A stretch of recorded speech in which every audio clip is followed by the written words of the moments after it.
Who do you think you are, dumping your garbage on my lawn? I'm the trash guy. I pick up garbage, not your attitude. This is my property. Get that stuff off now. Karen screamed at me while she's literally tossing trash bags on my freshly mowed lawn like it's some kind of protest art installation. Hit like if you love watching entitled Karens Meet Instant Karma, and subscribe for more stories where people think they own the world but the world has other plans. Grab your snacks, because this story about trash talk, and one garbage crew's epic revenge is about to get nasty in the best way possible. It started like any normal afternoon. I was outside, enjoying the quiet hum of my neighborhood, when Karen appeared on my lawn carrying 2 full trash bags. She walked right up to the edge of my freshly mowed grass, without so much as a warning, and just dropped them there. No hesitation, no apology, just this casual act like it was perfectly normal to dump her garbage on someone else's property. I couldn't believe what I was seeing. The bags looked heavy, stuffed with all kinds of junk, rotten food scraps, torn up paper, old fast food containers. The smell wasn't great, but it was the principle that got to me. Who does that? I stepped closer, trying to keep my cool, hoping she might realize the absurdity of what she was doing and maybe pick it back up. But instead, she planted her feet and crossed her arms like she owned the place. Her eyes were blazing with that classic "I'm entitled" look, like the world owed her a favor and I was just in the way. I asked her politely if she could please take the trash back, explaining that it was my lawn and I didn't appreciate having garbage dumped on it. That's when the volume went up. She started yelling about how she had nowhere else to put it, how the city doesn't pick up on her schedule, and that my perfectly manicured lawn was somehow her personal garbage bin. I blinked in disbelief as she blamed me for her mess, twisting reality like a pro. People started to peek out from their windows, attracted by the commotion. Some were shaking their heads, others looked amused, but nobody stepped in. It was like the neighborhood had turned into a stage, and Karen was the star of the most ridiculous show. I couldn't help but wonder how someone could be so brazen, dumping trash like it was a message. Was she trying to intimidate me? Was this some bizarre neighborhood power play?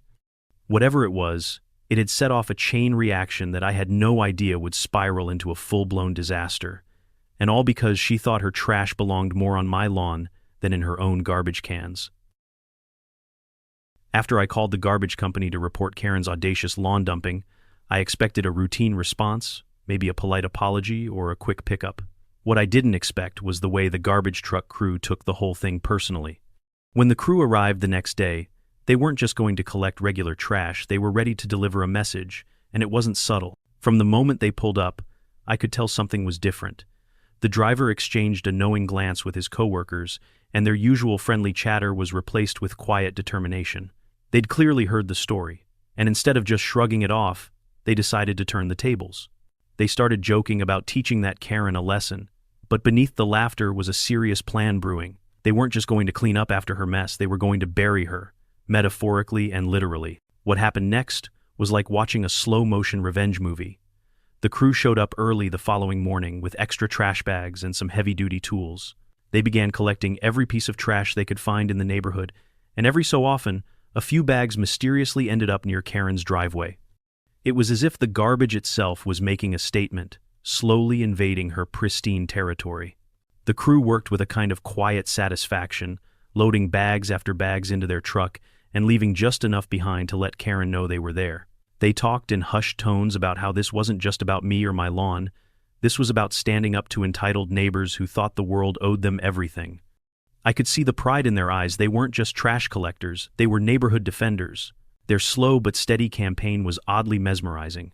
Every day, a little more trash appeared, enough to frustrate but not enough to cause an outright conflict. It was a clever tactic, and the crew clearly enjoyed the spectacle of Karen's growing panic. What started as a simple complaint had turned into a full-scale operation with the garbage truck crew leading the charge. Watching their silent rebellion unfold gave me a strange sense of camaraderie. These men, who usually worked behind the scenes, had stepped into the spotlight and taken on a role I never imagined they would. And as the trash piled up where Karen least expected it, I realized that sometimes justice isn't clean or neat. It's a little messy, a little stinky, and totally unforgettable. When Karen finally caught sight of the garbage truck pulling up near her driveway, the smug confidence that had carried her through the trash dumping vanished in an instant. Her face flushed a deep red, and the arrogant curl of her lip disappeared as she realized this wasn't just another routine pickup. She stood frozen for a moment, watching as the crew stepped out with bags in hand and a determination that seemed almost personal. Her eyes darted around wildly, as if trying to find an escape route or some backup. Instead, she was met with the quiet, steady approach of the workers, who moved like they had a mission. That's when the rage started boiling over. Karen's voice rose, sharp and furious, echoing through the neighborhood. She shouted accusations, insults, and wild threats, trying to intimidate the crew into backing down. She called them names, questioned their professionalism, and claimed they were targeting her unfairly. The garbage men didn't respond with the same heat. They remained calm, exchanging brief looks but ignoring her tirade for the most part. It was clear they weren't interested in a shouting match. They were there to do their job, and more importantly, to deliver a message she wouldn't forget anytime soon. Karen's anger only grew louder, attracting curious neighbors who peeked out of their windows and doorways, watching the scene unfold like it was some bizarre street theater. She stomped around, waving her arms and pointing fingers, her voice rising to shrill pitches that made even the birds scatter. She accused me of orchestrating some kind of vendetta against her and insisted she was the victim in all of this. Her dramatic declarations about property rights and community standards sounded hollow against the backdrop of the garbage crew's silent defiance. The more she yelled, the more it became clear she had no idea what was coming. The crew had a plan, and Karen was about to become its unwilling star. She was so caught up in her fury that she didn't notice the bags subtly appearing at her driveway's edge, the slow buildup of evidence that her reign over the neighborhood was about to be challenged in a way she never expected. Watching her unravel, fueled by frustration and shock, was both surreal and satisfying. It was a powerful reminder that sometimes the biggest tantrums come from those who believe they are untouchable, only to discover they are the ones buried under the consequences of their own actions. The trash talk started almost as soon as Karen realized she wasn't going to scare off the garbage crew with her yelling. Instead of retreating, she doubled down, launching into a tirade filled with insults, accusations, and wild demands. She insisted the garbage men had no right to dump anything anywhere, claiming she was the queen of the neighborhood and that they were trespassing on her personal property as if the street belonged to her alone. Her voice was sharp and shrill, every word dripping with entitlement that made the whole situation feel like a twisted comedy. The crew, however, didn't rise to the bait. They listened quietly, exchanging glances and smirks behind her back, clearly amused by her furious speeches. It was obvious they had heard it all before, people like Karen who thought rules only applied to everyone else. But instead of responding with the same kind of venom, they stayed calm and collected. Their silence was louder than any insult she could throw, a reminder that they were in control of this battle and not her. Karen kept ranting about how this was a personal attack, how they were conspiring against her to ruin her perfect neighborhood and her precious driveway. She claimed they were violating her rights and promised consequences for anyone who dared to cross her. It was the kind of power trip that made people step back and watch, wondering how far she would go before losing control completely. Meanwhile, the garbage crew worked with a slow, steady rhythm, loading and unloading bags with deliberate care. They dropped trash in strategic spots, making sure Karen couldn't ignore what was happening. It wasn't just about the mess, it was about sending a clear message. Every bag left behind was a small act of rebellion, a protest against Karen's arrogance and disrespect. Their calmness in the face of her stormy tantrums was almost theatrical. While she exploded with rage and wild threats, they methodically turned her driveway into a symbol of her own bad behavior. It was a showdown of wills, with Karen yelling to be heard but the garbage crew speaking louder through action.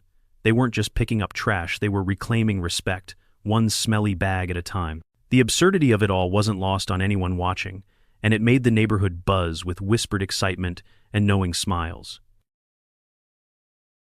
I had spent hours taking care of my lawn, treating it like a small patch of sanctuary amid the chaos of everyday life. Every blade of grass was trimmed just right, every flower bed carefully weeded and watered. It wasn't just about appearances, it was about peace. That lawn was my way of claiming a little calm in a world that sometimes felt overwhelmingly loud. So when Karen dropped those trash bags on it, it wasn't just an attack on my property, it felt like an attack on my peace of mind. Seeing the garbage spread out on the fresh grass was heartbreaking in a way I didn't expect. The smell hit me first, a mixture of rotting food and old paper that seemed to cling to the air. Then there was the sight. Bags torn open, trash spilling onto the earth, littering the place I had worked so hard to keep clean. The flowers near the driveway, which I had planted just weeks earlier, were now smothered by wrappers and broken containers. I couldn't help but run my hand over the soil, feeling the sticky wetness where trash juices had leaked. I tried to tell myself it was just trash, that I could clean it up and move on. But there was something deeper at play. This was about respect, about boundaries, about what it meant to live in a community. Karen's careless act shattered the unwritten rules that kept us all sane. My lawn was more than just grass. It was a symbol of the life I was trying to build, a small corner of order in a world that often felt messy. And suddenly, that symbol had been desecrated. Neighbors started to notice the mess, their eyes widening as they saw the garbage scattered where it shouldn't be. Some gave sympathetic looks, others whispered behind closed doors. But no one stepped in. No one stopped Karen from her tantrum. It was like watching a slow-motion unraveling of civility. I felt the weight of isolation settle on my shoulders as I realized how alone I was in this battle. Still, I refused to let the destruction break me. I rolled up my sleeves and began the cleanup, each piece of trash a small victory reclaimed. But deep down, I knew this was just the beginning. Karen's disrespect was a spark, and the fire it ignited would change everything about how our neighborhood handled entitlement. My lawn was no longer just my sanctuary, it was a battleground. What happened next caught me completely off guard. The garbage crew didn't just stop after cleaning up my lawn. They turned their attention to Karen's driveway. I remember waking up the next morning to the sound of trucks rumbling down the street, and when I looked out the window, I saw the crew unloading bags and dumping them, not in the usual spot, but right at the edge of her pristine driveway. It was subtle at first, just a few bags here and there, but it quickly became clear this was no accident. Every day, more bags appeared, carefully placed as if the trash itself was claiming a space that Karen thought was untouchable. The crew worked with a kind of quiet determination, piling the garbage in spots where it would be impossible for her to ignore. It wasn't just about making a mess, it was a slow, deliberate takeover, a way of reclaiming control in a situation where Karen had clearly lost perspective. I couldn't help but admire the creativity of their approach. They weren't just collecting trash anymore. They were making a statement, one trash bag at a time. Neighbors began to notice the subtle invasion. Some nodded in approval when they saw the bags. Others chuckled quietly, sharing knowing looks. It was as if the entire neighborhood had grown tired of Karen's antics, and this was the crew's way of standing up for all of us.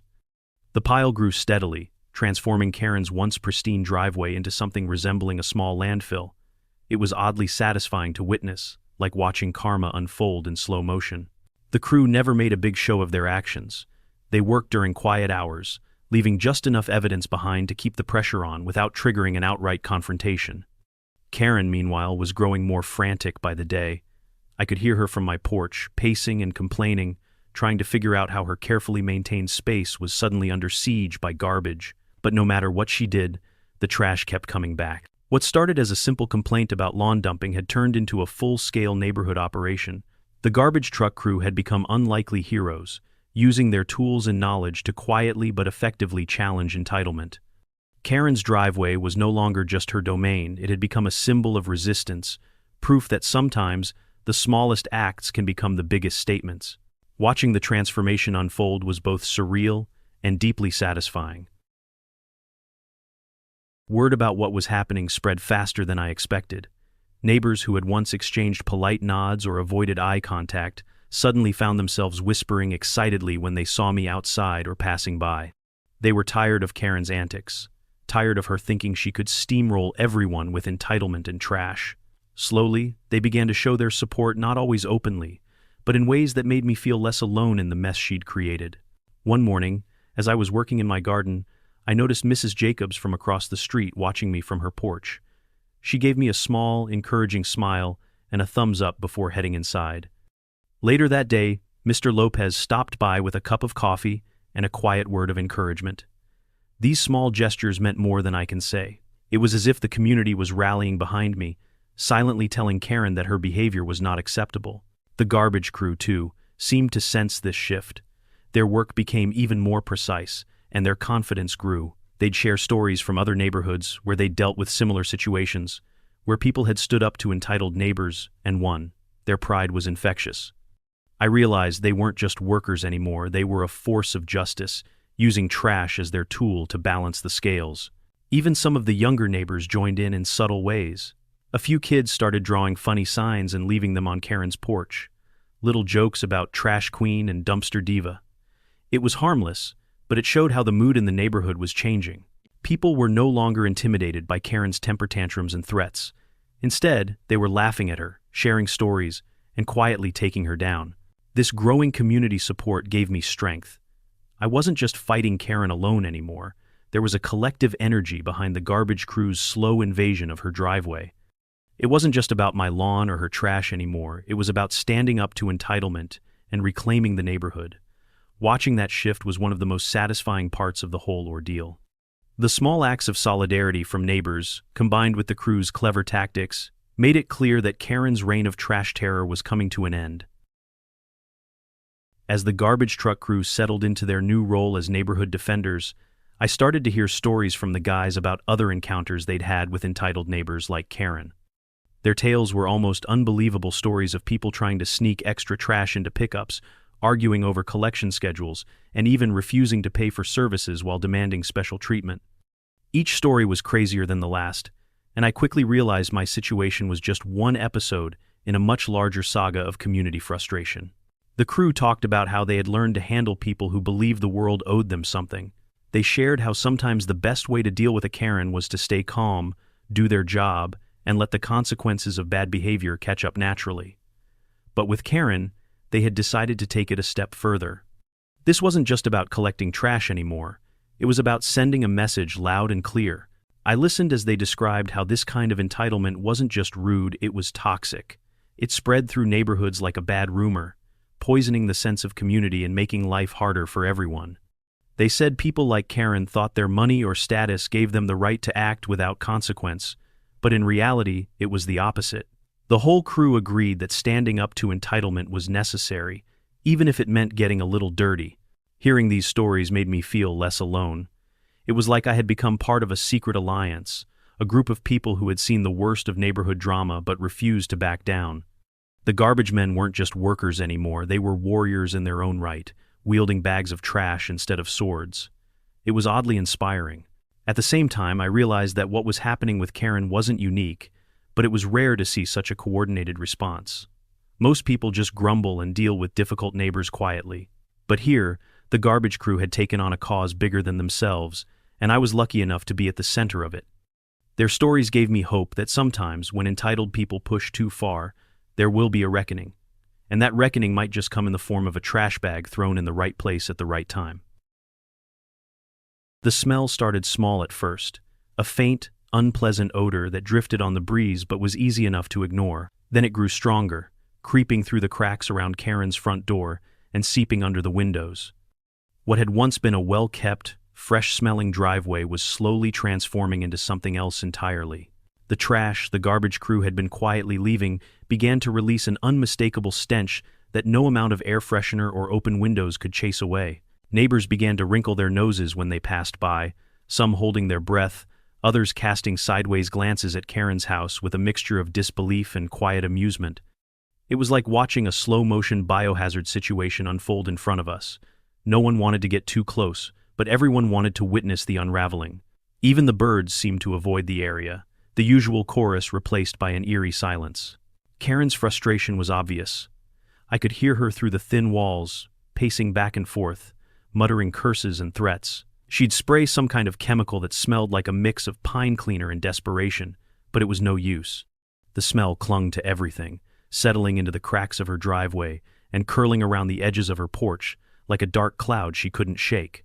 I remember one afternoon walking by and seeing her standing outside, face red and eyes watering, holding her nose like she was trying to will the smell away. She glanced nervously over her shoulder, probably aware that the entire neighborhood was talking.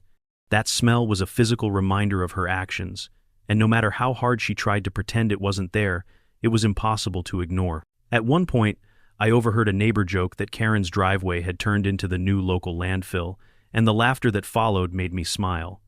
It was a small victory in a long battle, but it felt like a turning point.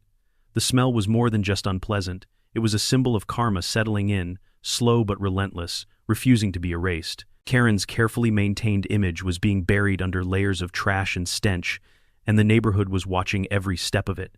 The power of smell was undeniable, and for once, it was working in my favor. Karen's meltdown didn't stop at her driveway or her escalating complaints. In a desperate attempt to rally support and maybe shame me into backing down, she took to social media with a live stream that quickly spiraled out of control. She stood in front of her house, phone in hand, ranting to an audience of strangers about the harassment she was enduring from the garbage crew and me. Her voice was loud and frantic, her face flushed with frustration and embarrassment, but she seemed oblivious to how her rant only made things worse. As she complained about how unfair it was for the garbage men to bully her with their trash, the smell from her driveway wafted behind her, visible even through the camera lens. Viewers in the chat started commenting on the obvious stench and the growing pile of garbage in the background. Instead of sympathizing with her, they began to mock her, joking about the trash queen and turning her live stream into a roast session. It was almost like the internet had decided to take its own side in this neighborhood drama, and Karen was losing fast. Her followers, who she thought would support her, started questioning her story and calling out her hypocrisy. Some pointed out that dumping trash on a neighbor's lawn was hardly a victimless crime. Others shared their own stories of Karen's bad behavior, painting a picture of a woman who seemed to enjoy causing trouble. The live stream chat quickly filled with sarcastic comments and memes, turning Karen's attempt at damage control into a viral disaster. Meanwhile, the garbage crew watched from a distance, barely able to contain their laughter. They sent me snippets of the live stream, knowing this was the kind of public embarrassment that only made their mission sweeter. Karen's online meltdown was a textbook example of how entitlement and poor judgment could combine to create a spectacle nobody wanted to miss. Even people outside the neighborhood started tuning in, sharing the video and commenting on the absurdity. Karen's social media rants became the talk of the town, and the more she tried to defend herself, the more ridiculous she appeared. What had started as a petty trash dispute had exploded into an online circus, with Karen as the unwilling star. It was a reminder that sometimes the internet can be the harshest judge, and when you're the villain in your own story, the audience is merciless. Karen's frustration reached a boiling point, and in a desperate attempt to regain control, she decided to take matters into her own hands. One morning, I noticed her sneaking around with gloves on, clutching trash bags as if preparing for a covert mission. She was determined to clean up the mess the garbage crew had left behind in her driveway, hoping to erase the evidence of her growing humiliation. But every time she thought she had cleared a spot, more bags would appear, as if the trash was multiplying just to spite her. She started digging through piles, picking up wrappers, bottles, and food scraps, only to find that the smell was stubborn and relentless. The garbage had seeped into the cracks and crevices, staining the concrete and mingling with the dust in a way that no quick sweep could fix. Karen's efforts became more frantic by the day. She scrubbed with harsh chemicals, sprayed air fresheners, and even tried burning incense, hoping something would mask the stench that clung to her property. But no matter what she did, the trash seemed to have a life of its own. The crew's strategy was slow but effective, a constant reminder that her actions had consequences that couldn't simply be wiped away. At one point, I saw her with a pressure washer, blasting the driveway with jets of water, but the smell persisted, rising in waves that seemed to mock her efforts. Her face was streaked with sweat and dirt, her frustration turning into desperation. I overheard neighbors whispering about her increasingly desperate attempts to clean up, and some even joked that Karen was losing the battle against garbage. It was hard not to smile at the irony. Here she was, trying to erase the evidence of her own bad behavior, only to be defeated by the very trash she had dumped on my lawn. The worst part for Karen was that her attempts to fix the mess only made her look more frantic and disheveled. Instead of regaining respect, she became the neighborhood spectacle, the woman overwhelmed by the consequences of her own entitlement. Her driveway had become a symbol of her downfall, a place no one wanted to visit. Watching her struggle with cleanup was a strange mix of sympathy and satisfaction. She had ignited this fire, and now she was the one left trying to put it out. The garbage crew's slow, steady plan had worked perfectly, turning Karen's driveway into a monument to the power of quiet revenge. Karen had always been the self-appointed watchdog of our little neighborhood, the one who made it her mission to police everyone's behavior, from lawn heights to the way we parked our cars. She took pride in her role, or at least she acted like she did, walking around with a clipboard and a knowing look, ready to report anyone who stepped out of line. But as the trash situation escalated, something remarkable happened. The neighborhood's attention shifted, and Karen suddenly found herself in a new, uncomfortable spotlight. People who had once feared her sharp tongue and quick complaints started watching her more closely. They saw how she acted when the tables were turned. Instead of being the one handing out citations and making demands, Karen became the person everyone was talking about behind her back. Her usual confidence wavered as neighbors whispered about the trash piling up on her driveway and the smell that wouldn't go away. The same woman who had made others feel small was now the one shrinking under the weight of her own actions. It was almost poetic justice. Karen had spent so long wielding her authority like a weapon, but now that power was slipping through her fingers. I remember walking past her house one afternoon and noticing how she avoided eye contact with anyone who crossed her path. The smiles she once got from some neighbors were replaced with knowing glances and sideways looks. It was as if the neighborhood had collectively decided to hold her accountable in the quietest way possible. What surprised me most was how quickly the narrative changed. Karen, who had built her identity around control and discipline, became the subject of gossip and ridicule. Her attempts to intimidate others were met with silent resistance. Neighbors who had previously tried to stay neutral began sharing their own stories of Karen's unreasonable behavior. It was like a dam had broken, and the flood of frustration that had been bottled up for years was finally finding its voice. Watching this shift was oddly satisfying, but also a little sad. I understood that Karen's need for control came from somewhere deeper, but that didn't excuse how she treated people. The neighborhood had turned the lens on her, and for once, she was the one being watched. Her reign as the community's self-appointed enforcer was ending, buried beneath the very trash she had tried to impose on others. The day the garbage crew showed up with heavy equipment marked a turning point in this whole saga. It wasn't just about piling bags of trash anymore. They came prepared to make a lasting impression.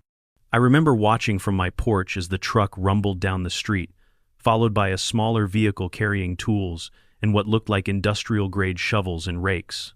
The crew moved with purpose, like they were about to rewrite the rules of neighborhood disputes. Karen was already outside, pacing nervously near her driveway, eyes darting between the trucks and the street. The moment the workers started unloading, her posture stiffened. She realized this wasn't just a cleanup job, it was a declaration of war on her entitled behavior. The crew began by spreading the trash in a wide, deliberate pattern, covering every inch of her driveway. It wasn't haphazard. Every piece was placed carefully to make sure it would be impossible to ignore. As the piles grew, the crew brought out their tools and started pushing the garbage together, turning the scattered mess into one massive mound. They dug into the piles, shoveling dirt and debris, layering it thick until her once pristine driveway looked more like a landfill site than a place to park a car. The scene was both surreal and satisfying, a slow but relentless reclamation of respect. Neighbors who had gathered nearby whispered excitedly, some taking photos and others simply shaking their heads in disbelief at Karen's downfall. The crew worked efficiently, knowing exactly what they were doing. Their methodical approach was a message not just to Karen, but to anyone who thought they could disrespect their neighbors without consequences. Karen's protests grew louder, but the crew paid her no mind. They stayed focused, turning her driveway into a symbol of what happens when entitlement meets community pushback. The trash burial wasn't just physical, it was symbolic. It represented the burying of Karen's unchecked arrogance, a reminder that actions have consequences no matter who you think you are. Watching that day unfold felt like witnessing a long overdue justice. The garbage crew had turned their routine job into a powerful statement, and Karen was left to face the mess she had created both literally and figuratively. After the garbage crew had finished their dramatic takeover of Karen's driveway, the next surprise came in the form of a letter. I wasn't expecting anything legal at first, but a few days after the trash burial, an official-looking envelope arrived in my mailbox. It was from my lawyer, someone I had called early on to get advice on how to handle Karen's escalating behavior. The letter was serious, and reading it made me realize this was more than just a neighborhood dispute. The letter outlined the legal options available to me, detailing the ways Karen's actions dumping trash on my property and the ongoing harassment violated local ordinances and property laws. It explained how her behavior could be considered a form of nuisance and trespassing, and that I had the right to seek formal enforcement and damages. What stood out most was the mention of potential claims for emotional distress. It struck me how much this had affected me beyond the physical mess. The lawyer's letter also served as a warning to Karen. It made clear that if she continued her disruptive behavior, I would not hesitate to take legal action. This wasn't just about getting her to clean up the trash. It was about protecting my rights and standing up against her blatant disrespect. I couldn't help but wonder how Karen would react when she saw those words formal, cold, and undeniable. Sure enough, word got around quickly. Karen's smug confidence started to falter when neighbors mentioned the letter and the possibility of legal trouble.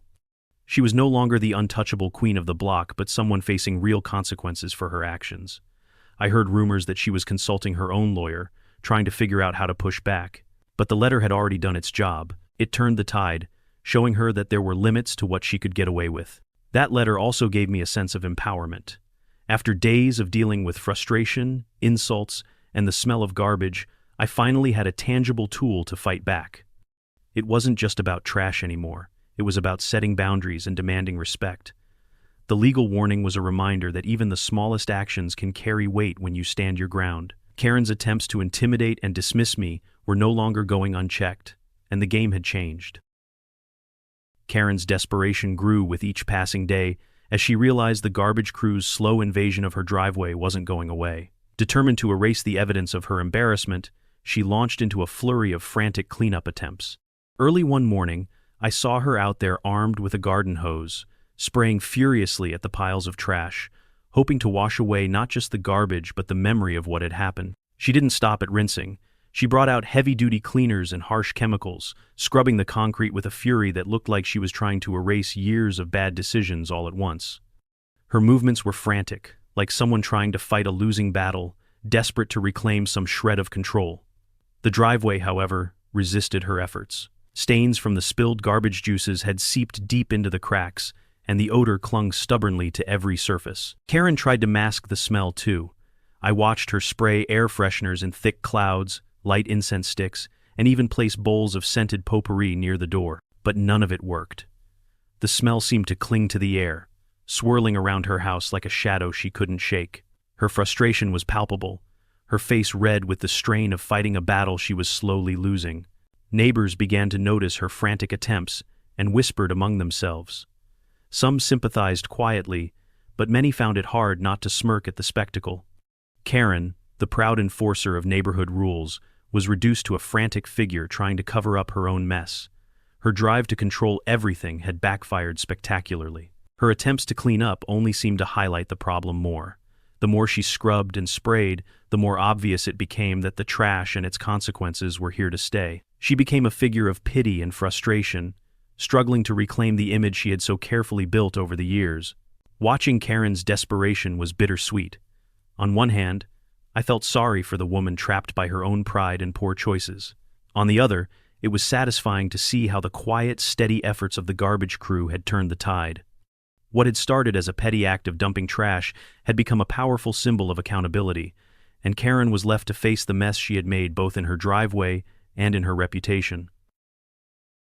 Rumors started swirling around the neighborhood about what exactly had been in the trash bags Karen dumped on my lawn. People whispered that her garbage held more than just the usual household waste. Some neighbors claimed they saw receipts sticking out of torn bags.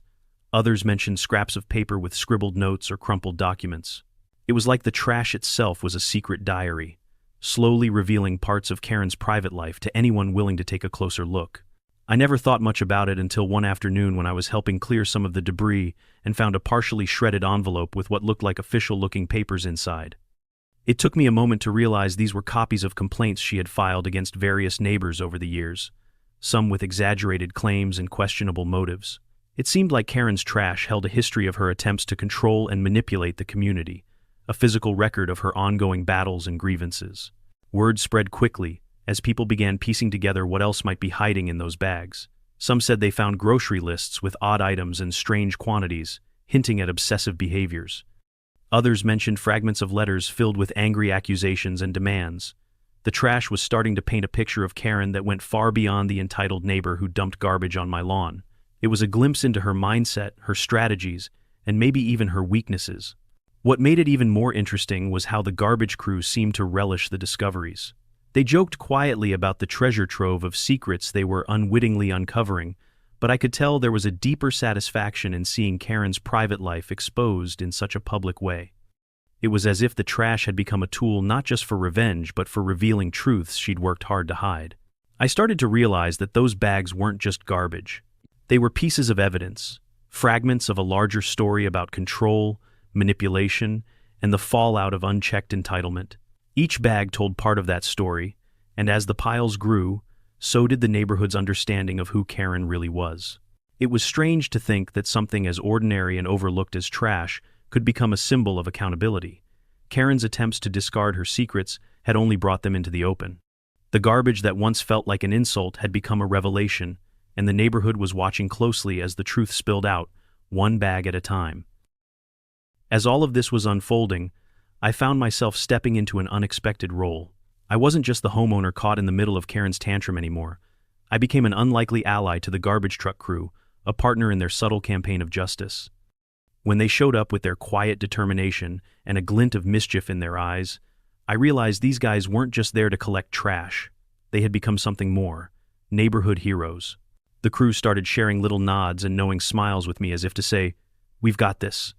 Their confidence gave me a strange kind of reassurance, like I wasn't alone in dealing with the chaos Karen had unleashed. It was comforting to know that while I might be frustrated and overwhelmed, there were people behind the scenes taking matters seriously and planning their own form of payback. I remember one afternoon when the crew was working near Karen's driveway, carefully placing bags in strategic spots. One of the guys caught my eye and gave me a wink, a silent promise that this was far from over. That moment made me realize how much pride they took in their work. They weren't just doing a job, they were delivering a message, and I was part of that message. It felt strange to be drawn into this unspoken alliance. Usually, the garbage crew kept to themselves, moving quickly from house to house, barely exchanging words with neighbors. But with Karen, everything was different. The tension was thick, and there was a shared sense of purpose that transformed their routine into a mission. I started noticing how the crew coordinated their efforts with a precision that spoke to experience and teamwork. Each trash bag left behind was carefully timed, each move deliberate. They treated this like a slow but steady march toward justice, and I was watching from the sidelines, amazed by their commitment. Being their partner in this quiet rebellion gave me a new perspective. It wasn't just about trash or property lines anymore. It was about standing up for what's right, about community and respect. The garbage crew became my unexpected champions, and together, we were turning the tide against entitlement one bag at a time. Karen was far from ready to accept defeat. After days of watching her driveway slowly transform into a mound of trash, she started plotting her own version of revenge. I could tell something was brewing when she began pacing around her house more nervously, whispering on the phone and casting suspicious glances at the garbage trucks that rolled by. It was clear she wasn't going to back down quietly. One afternoon, I overheard her muttering about calling the city, about filing complaints against the garbage crew for harassment. She even talked about hiring a private company to handle the situation. It was classic Karen. When she couldn't control things her way, she tried to pull strings, threaten, and intimidate. But what she didn't realize was that the crew was already 2 steps ahead. The garbage men had seen this kind of reaction before. They weren't strangers to entitled neighbors trying to use complaints and legal threats to silence them. But instead of getting rattled, they quietly adjusted their approach. Their slow invasion turned into a well-planned operation that was nearly impossible to stop. Every time Karen escalated, the crew responded with even more deliberate action. Her threats seemed to only fuel their determination. They stayed calm while she ranted and fumed, knowing that their method was working. The trash wasn't just piling up, it was becoming a symbol of Karen's own unraveling. Her power plays and complaints lost weight in the face of the growing mound on her driveway. At one point, Karen tried to organize a neighborhood meeting to rally support against what she called illegal dumping, but the response was lukewarm at best. Most neighbors had had enough of her tantrums and sided quietly with the crew. Karen's attempts to fight back became more frantic, her plans less coherent. Watching all this from the sidelines was surreal. What started as a simple complaint about trash had turned into a game of cat and mouse, with Karen desperately trying to keep control while the garbage crew steadily took charge. Her attempts to retaliate only made the victory sweeter, proving that sometimes entitlement meets its match in the most unexpected ways. What started as a petty dispute over trash quickly turned into something much bigger. The garbage crew's quiet campaign against Karen's entitlement began to resonate with others in the neighborhood who had grown tired of her antics. Slowly but surely, the trash that appeared on her driveway became more than just garbage. It became a symbol of resistance. Neighbors began sharing stories of their own encounters with Karen, tales of unreasonable demands, harsh complaints, and moments where her sense of entitlement had crossed the line. The trash burial became a rallying point, a reminder that no one was above the unwritten rules of respect and community. It was as if the garbage crew's actions had sparked a collective realization that standing up to entitlement was not just necessary but overdue. This shift inspired others to find their own ways to push back. Some started by simply ignoring Karen's complaints, refusing to be drawn into her endless cycles of drama. Others quietly supported me and the crew, offering words of encouragement or lending a hand with cleanup efforts. The neighborhood, once divided by fear of Karen's wrath, began to unite in a subtle but powerful way. The trash itself became a kind of weapon, wielded not with violence but with persistence. Each bag left behind was a message that entitlement and disrespect would no longer be tolerated. It was a slow, steady rebellion, carried out with care and intention. The garbage crew's actions showed that sometimes the most effective way to fight back is not with anger or confrontation, but with quiet determination. Karen's reaction only fueled the movement. Her escalating frustration, desperate cleanup attempts, and public meltdowns drew even more attention. People began to see her for who she really was, a person who had lost sight of community and respect. The growing support for the garbage crew's efforts gave others the courage to speak up and stand their ground. This unexpected neighborhood uprising reminded me that power doesn't always come from money, status, or loud voices. Sometimes, it comes from the simplest things: trash bags, shared frustrations, and the willingness to stand up for what's right. Karen's driveway had become more than a mess. It had become a symbol of accountability, a reminder that entitlement might be loud, but community is stronger. Karen's social media meltdown was something straight out of a cautionary tale. After days of dealing with the growing trash pile and the relentless smell, she took to her phone to livestream her side of the story, hoping to win sympathy and rally support. Instead, she ended up providing the internet with a front-row seat to her unraveling. She stood outside her house, the garbage mound visible just behind her, and launched into a dramatic rant about being the victim of harassment by the garbage crew and me. Her voice was loud and filled with frustration, but the more she spoke, the more obvious it became that she was only digging herself into a deeper hole. Her words were filled with entitlement and blame, with very little acknowledgement of her own role in the mess. The comments started slow but quickly exploded. Viewers pointed out the trash mountain behind her and the undeniable stench she couldn't hide. They mocked her for dumping garbage on a neighbor's lawn and laughed at her wild accusations. What she had hoped would be a rallying cry turned into a viral roast session. Memes and jokes flooded the chat, turning Karen into the punchline of the day. What made it even worse for her was the way strangers from outside the neighborhood joined in, sharing the video across platforms and adding their own commentary. Karen's meltdown transcended our small community and became a cautionary tale about entitlement and bad judgment. Her attempt to control the narrative backfired spectacularly, exposing her for what she truly was. Meanwhile, the garbage crew watched the live stream unfold with barely contained amusement. They sent me clips, knowing that this public embarrassment was the cherry on top of their quiet revenge. Karen's followers quickly dwindled as the tide turned against her, and her online presence became more of a liability than a source of support. Watching her meltdown was a reminder of how the internet can be a brutal judge and how easily public opinion can turn. Karen's desperate attempt to save face only magnified her mistakes, showing that sometimes the worst thing you can do is try to explain yourself when the evidence is piled up right behind you. In the end, her social media meltdown was just another layer in the story of how entitlement met its match and lost. After the garbage crew finished their slow but thorough takeover of Karen's driveway, they didn't just pack up and leave. Instead, they celebrated quietly among themselves, sharing smiles and nods that said they had accomplished something bigger than just a cleanup job. I could see the pride in their eyes when they gathered for a quick break, their conversations filled with relief and satisfaction. They knew they had sent a message that would resonate far beyond our little street. Their celebration wasn't loud or boastful. It was a simple acknowledgement between people who had stood up to entitlement and come out on top. The crew had taken a routine job and transformed it into an act of neighborhood justice, and they wore that accomplishment like a badge of honor.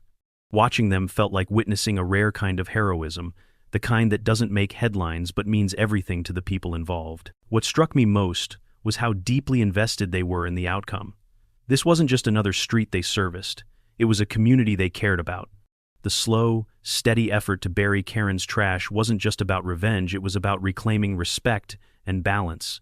Their work turned into a shared victory for everyone tired of entitlement running unchecked. Neighbors started talking about the crew differently after that. People who had barely nodded before now greeted them with genuine warmth and appreciation. It was as if their quiet rebellion had rekindled a sense of community pride. The crew became unofficial champions of the neighborhood, guardians of the unwritten rules that kept everyone's lives a little easier. Seeing their celebration reminded me that sometimes justice isn't flashy or dramatic. It's quiet, steady, and patient. It's about doing the right thing even when no one's watching. The garbage crew's victory was a testament to that kind of justice.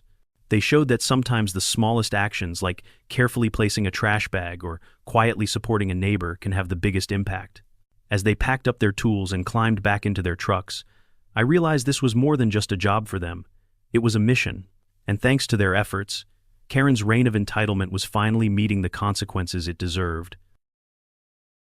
The whole experience taught me a lesson about how karma works, especially when it involves trash.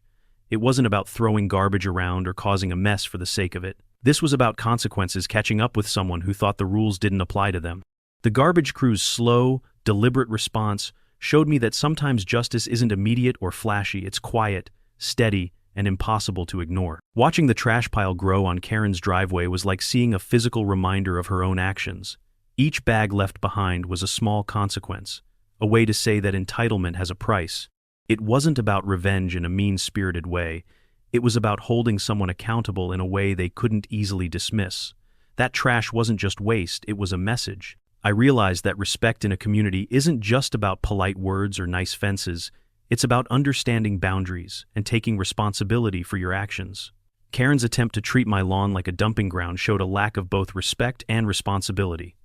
The garbage crew's response reminded everyone that there are limits to what can be tolerated, and crossing those lines has consequences.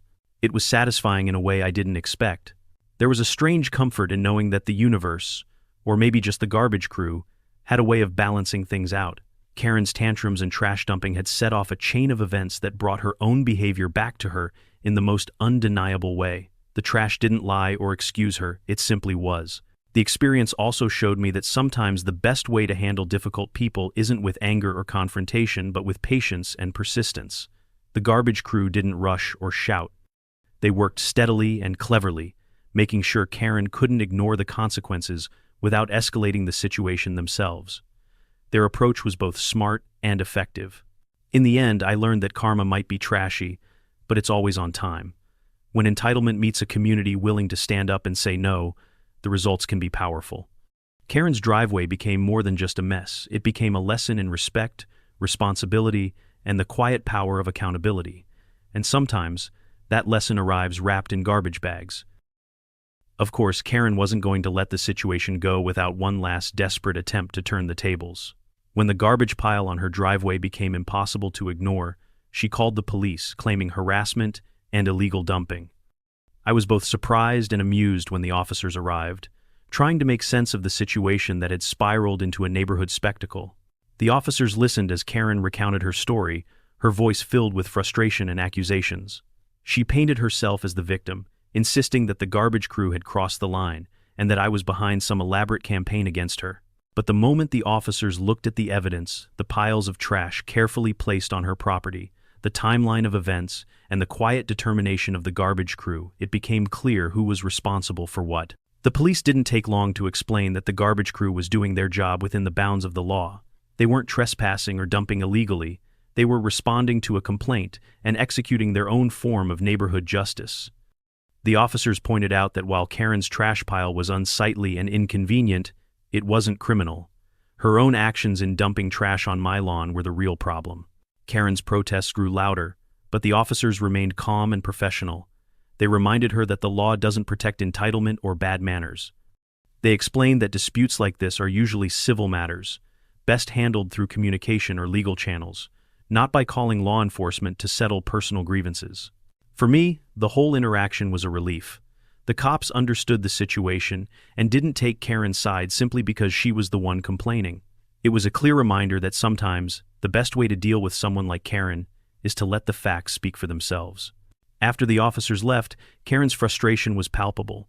She realized that the police weren't going to clear the trash or make me pay for her mess. Instead, they encouraged her to find a different way to handle the dispute. the garbage crew went back to work, their presence a quiet reminder that Karen's attempts to control the neighborhood had limits. That day, I saw how the law can be an impartial referee in neighborhood conflicts, cutting through the noise to get to the truth. Karen's call to the cops didn't help her cause. It only highlighted how far she had gone to avoid taking responsibility. Sometimes, the right response isn't a confrontation but letting the system show who's really in the wrong. The neighborhood's verdict on Karen became clear faster than anyone expected. After all the trash, the meltdowns, and the police visit, people weren't just talking, they were taking sides. It wasn't hard to see who had the community's sympathy and who had lost the respect of nearly everyone around. Neighbors who once kept their distance began openly sharing their frustrations about Karen. Stories about her entitlement, her relentless complaints, and her tendency to turn minor issues into full-blown dramas were exchanged with a mix of relief and satisfaction. It was as if the trash on her driveway had become a physical symbol of the problems she brought to the neighborhood, and finally, people felt like those problems were being addressed in a way they could understand. The mood shifted from tolerance to quiet rebellion. Instead of being intimidated by Karen's threats or anger, neighbors began to stand a little taller, speak a little louder, and support each other more openly. The garbage crew's actions, once just a clever form of payback, had become a rallying point for anyone who had ever felt bullied or dismissed by someone like Karen. Local gossip spread quickly, and before long, the story reached beyond our little street. Friends and family visiting neighbors would hear about the trash incident, and it became something of a legend, a cautionary tale about what happens when entitlement goes too far. Karen's reputation suffered, and her ability to influence or control others diminished with each passing day. Some neighbors even took small actions to support the ongoing message. They made sure their trash was properly managed, they kept their yards tidy, and they stood together in subtle but meaningful ways. The community, once fractured by fear of Karen's temper, began to heal and grow stronger. For me, the neighborhood's response was both comforting and inspiring. It showed that while one person's entitlement can cause chaos, a community united in respect and quiet strength can overcome it. Karen had tried to bully and isolate, but in the end, she was the one left alone, buried beneath the very trash she had tried to use as a weapon. The neighborhood's verdict was clear: respect matters, and those who forget that will eventually face the consequences. Looking back on the whole mess, it became clear to me that sometimes the best way to handle difficult people is to let the situation unfold naturally and trust that the consequences will take care of themselves. When Karen dumped her trash on my lawn, she probably thought she was getting away with a power move. Instead, she sparked a chain reaction that showed just how far entitlement can push a neighborhood before it pushes back. What I learned is that standing your ground doesn't always mean confrontation or shouting matches. Sometimes it means being patient and letting others, like the garbage crew, handle things in their own way. Their slow, steady response was a perfect example of how persistence and quiet action can speak louder than words or anger. They didn't have to escalate the conflict. They simply did their job with a purpose that went beyond picking up trash. This whole experience reminded me how important respect and responsibility are in a community. Everyone has boundaries, and those boundaries deserve to be honored. Karen ignored that, treating my property like a dumping ground and expecting no consequences. The neighborhood's reaction, especially the garbage crew's creative form of justice, was a powerful reminder that respect is a two-way street. I also realized that sometimes the simplest things can carry the biggest meaning. Trash bags might seem insignificant on their own, but when they pile up in the right place, they become impossible to ignore. They tell a story about accountability, about the consequences of bad behavior. That pile of garbage wasn't just waste, it was a symbol of what happens when entitlement goes unchecked. At the end of the day, this story isn't just about me or Karen. It's about what happens when people come together to protect their community from those who think the rules don't apply to them. It's about the power of quiet resistance and the importance of standing up for what's right, even in small ways. So, if you ever find yourself facing a Karen dumping trash on your lawn or trying to bulldoze their way through your peace, remember this: sometimes the best response is patience, persistence, and letting karma do the rest. Because entitlement might be loud, but respect and justice, they are unstoppable. Karen thought she could intimidate me by dumping garbage on my lawn, but she didn't count on the garbage truck crew having a sense of humor and justice. If you enjoyed watching entitled neighbors get taken down a peg, smash that like button, subscribe for more wild neighborhood stories, and share your own Karen versus karma moments in the comments below. Remember, karma might be trashy, but it's always on schedule. Until next time, keep your lawns clean and your neighbors in check.